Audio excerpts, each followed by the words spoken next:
El Comité Asesor en Vacunas e Inmunizaciones recomendó al Ministerio de Salud no hacer obligatoria la vacunación contra el COVID-19. ¿A qué se debe esta decisión? Es lo que vamos a conversar con el presidente del CABEI, jefe de Infectología Infantil de la Clínica Alemana, Jaime Rodríguez, en contacto hasta ahora. Jaime, gracias por conversar con nosotros, muy amable. Buenos días. Muchas gracias, buenos días, que estén bien. ¿Cómo están? Muy bien, gracias por conversar con nosotros, Jaime, este viernes. Bueno, doctor, la decisión es bien interesante, pensando también en lo que está ocurriendo en otras partes del mundo. Eso le da un contexto a lo que ustedes han manifestado. ¿Cuál es la razón? ¿Por qué no debería ser obligatoria entonces la vacuna contra el COVID-19? Mira, tiene un contexto epidemiológico, ético y histórico. La verdad es que el análisis es bien complejo, pero para hacerlo en resumen, conceptualmente las vacunas se hacen obligatorias, ya que la autoridad sanitaria quiere proteger a la comunidad, ¿ya? Esto viene desde la época en que se inventaron las vacunas, y en Chile la discusión de las vacunas obligatorias es desde el siglo XIX, desde que llegaron a nuestro país, y el primero en que hizo un intento mandando un decreto de obligatoriedad de vacuna de viruela fue el presidente Balmaceda, y que fue rechazado en su momento. Básicamente, el concepto de obligatoriedad está orientado a aumentar las coberturas de vacunas y conseguir el tan conocido ya efecto rebaño, ¿ya? Y que obviamente es diferente para cada enfermedad. En Chile, ¿qué es lo que pasa? Tenemos una adherencia a la vacunación con 2 dosis de más del 93% de la población, ¿ya? Los chilenos en general somos bastante bien educados en relación a la protección y a la salud pública, y la verdad es que declarar obligatoria una vacuna con esa tasa no va a tener un impacto en las coberturas ni en la adherencia de las personas, e incluso en algunos grupos reticentes a la vacunación puede generar un efecto paradojal. Digamos, así que la verdad es que no se justifica. No se va a llegar al 100%, digamos, ¿no? O sea, la obligatoriedad no genera esa efectividad. Nunca, porque desde el punto de vista práctico siempre también van a haber personas que tienen contraindicaciones médicas en relación a las vacunas, así que claro, el 100% nunca se logra. Y dependiendo del tipo de enfermedad, son las coberturas que tú necesitas para mantener a la enfermedad bajo control. Entonces, la situación de hoy en Chile, con esa tasa de adherencia, no necesitamos que la vacuna sea obligatoria. ¿Y qué pasa, primero, cuáles son las vacunas que son obligatorias en Chile, doctor, por una parte? ¿Y cuál es la diferencia? Ya lo has esbozado, pero para que quede bien claro, ¿por qué unas sí y en este caso en particular del COVID-19 no? Claro, las vacunas obligatorias básicamente son las del Plan Nacional de Inmunizaciones, ¿no es cierto?, que están orientadas principalmente a la población infantil. Y ahí, en ese sentido, el niño no tiene posibilidad de elegir. Los que eligen son los padres muchas veces, y la ley está orientada a proteger al indefenso, ¿ya? Recuerden que las vacunas básicamente salvan vidas, no son vacunas frente a enfermedades banales. Entonces, la ley está orientada a salvar vidas. Las vacunas de COVID-19, recuerden además que se implementaron en un plan de emergencia, ¿ya? Entonces nosotros creemos que debería haber una transición probablemente a la obligatoriedad más adelante, ¿ya? Una vez que tengamos más controlada la pandemia, tengamos a lo mejor productos nuevos, hay vacunas que están en desarrollo y que puede que incluso reemplacen a las que estamos ocupando en la actualidad. Entonces, esto de no declararla obligatoria es básicamente un fenómeno temporal y basado en la situación de hoy. Como ustedes bien conocen, en Europa la situación es bastante diferente. Hay países que tienen cobertura de vacuna de un 70%, un 60%, y tienen crisis ahora con los brotes de variante Omicron. Entonces, esos países se han visto obligados en el fondo a sancionar drásticamente a la población, que es lo que ha pasado en Austria, por ejemplo, o en otros lugares donde sí se ha declarado obligatoria, o se han dado multas en dinero a las personas, o incluso se les ha privado con cuarentena. Sí, claro, y eso es lo que marca la diferencia, ¿no? La cobertura de vacunación, como usted ha mencionado. Doctor, ahora, pensando entonces en la estrategia para enfrentar el COVID y para enfrentar esta pandemia, se basa fundamentalmente en esta vacunación masiva. Lo que ustedes están planteando entonces es que, desde el punto de vista de la estrategia para evitar rebrotes, para evitar una situación más crítica, no hay mucha diferencia entre tener el porcentaje de vacunación que tenemos hoy día o tener 1 o 2 puntos más. Exacto, no sé si recuerdan el año pasado, cuando hablábamos de vacuna, todos anhelábamos llegar a un 80% para conseguir el efecto rebaño. Era la meta. Mira, ahora tenemos ¿Se acuerdan? 93.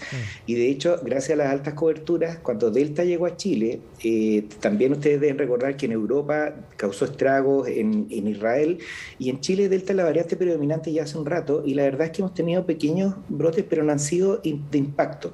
Y eso tiene explicación básicamente porque nosotros mantenemos las medidas de autocuidado y el uso de la mascarilla y tenemos una alta tasa de vacunación. Y pensamos que el camino es ese, y nos va a proteger también contra variante Omicron, donde vamos a tener brotes, pero no una crisis como la que está viviendo Europa en la actualidad. Nosotros pensamos firmemente en que hay que educar a la población, ¿ya? Conversar con la gente cuando entiende lo accede sin problemas, ¿ya? Promover la vacunación y que sea fácil el acceso. A veces la gente quiere, lo desea, pero por temas laborales o de horarios no puede. Entonces, esos 3 pilares yo creo que son los fundamentales, más que declarar que la vacuna sea obligatoria. Y por lo mismo entonces, doctor, hoy día, ¿dónde debería estar el esfuerzo del plan de vacunación? ¿En seguir avanzando con este esquema inicial o tratar de avanzar por el lado de las vacunas o las dosis de refuerzo? Hay dos puntos ahí, claro. Hay un grupo pequeño que todavía no completa su esquema inicial por distintas razones, ¿no es cierto? No necesariamente todos son antivacunas o tienen esta filosofía antivacuna, sino que algunos tienen contraindicaciones médicas o han tenido problemas de salud que han impedido que se logren vacunar. Pero básicamente el camino es que completen su esquema primario los que puedan y insistir en la dosis de refuerzo. Ya hay evidencia científica suficiente en distintas partes del mundo de que la dosis de refuerzo, o sea, esta famosa tercera dosis, marca diferencia especialmente contra variante Omicron. Entonces, si no tenemos una población altamente inmunizada con la dosis de refuerzo, vamos a tener brotes serios como ha pasado en Europa y como ustedes han visto en los últimos días, por el incentivo o presión, no sé cómo denominarlo, del pase de movilidad, la verdad es que afortunadamente ha habido mucho interés en vacunarse.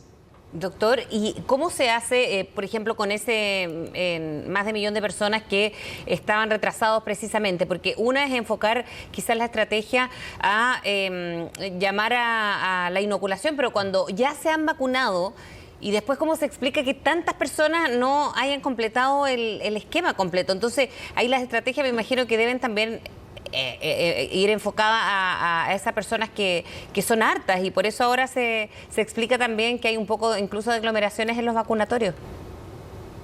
Claro, mira, esto de las vacunas básicamente tiene que ponerse en el contexto de cada país porque todos tenemos idiosincrasias distintas, ¿ya? Y ustedes saben cómo somos los chilenos. Los chilenos no necesariamente somos muy proactivos y muchas veces se dejan las cosas para última hora. Y de hecho, si te fijas, hay mucha gente que se ha vacunado y le falta la dosis de refuerzo.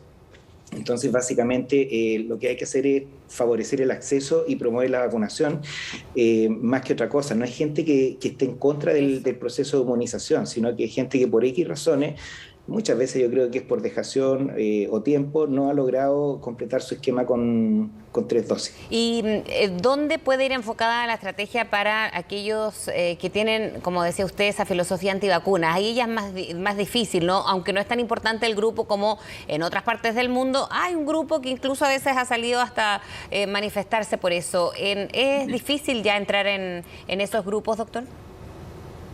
Sí, mira, hay grupos que tienen una filosofía muy, muy radical y obviamente cuando hay ya una filosofía radical es difícil entrar con argumentos científicos, ¿ya? Mi postura es que educando a la gente y especialmente incorporando, por ejemplo, en la educación escolar a los niños, para que aprendan desde chiquititos qué es lo que significa esto, qué es lo que es una vacuna segura, cómo son los procesos que se llevan a cabo, cómo es la seguridad, los niños lo entienden perfecto. Lo que pasa es que a muchos no les gusta el pinchazo y yo creo que gran parte de lo que hay dentro de los grupos antivacunas es gente que tiene una fobia a las agujas más que a las vacunas en sí. Entonces yo creo firmemente en la educación, en el diálogo, en relación a esto y qué es lo que ha funcionado fundamentalmente en este último tiempo. Yo soy pediatra, así que yo veo niños y converso con mis pacientes y la verdad es que los niños de 8 o 10 años lo entienden perfecto y saben por qué se tienen que vacunar, saben que les duele pero es por un bien superior y llama la atención que un niño tan pequeño tenga una educación y una cultura tan amplia en relación a eso. Doctor, respecto a lo que vendrá a futuro con el plan de vacunación, ¿tienen alguna estimación de cada cuánto tiempo tiempo sería necesario ir aplicando la vacuna si es que llegara a ser en un escenario, digamos, de mediano plazo más permanente? No, eso todavía está en evaluación. Lo que sí sabemos es que, por ejemplo, los grupos de alto riesgo, como son las personas inmunocomprometidas, por ejemplo, los trasplantados que tienen tratamientos inmunosupresorios o los adultos mayores sobre 65 años, tienen una caída en su inmunidad protectora. Entonces, en Estados Unidos ya, por ejemplo, el Centro de Control de Enfermedades ha dicho que va a colocar una cuarta dosis en estos grupos y probablemente Chile va a ir en el mismo camino de colocar una dosis de refuerzo, al menos inicialmente los grupos de alto riesgo, y probablemente la población general se va a tener que ir evaluando en la medida que avancen los meses. Y esto básicamente por las variantes nuevas. Omicron nos trajo un problema nuevo porque va a dar un poco la respuesta, entonces necesitamos que la vacuna tenga más títulos de anticuerpos. Así que eso está por evaluarse en los meses siguientes en la población general, pero en los grupos de alto riesgo probablemente se va a incorporar una cuarta dosis, como dijo el Ministerio de Salud, a partir del mes de febrero. Bien, doctor, queremos agradecerle por haber hablado con nosotros esta mañana. Que tenga buen día, buen fin de año también. No, muchas gracias a ustedes por la oportunidad de compartir y educar, lo que les decía yo. Que tengan un lindo fin de año. Igualmente. Con sus familias. No sé si van a descansar, porque ustedes no descansan nunca. Nunca. Yo. Bueno, ustedes tampoco. Que estén bien, Es verdad. Gracias, doctor. Que esté muy bien. Hasta luego. Chao, doctor. Chao.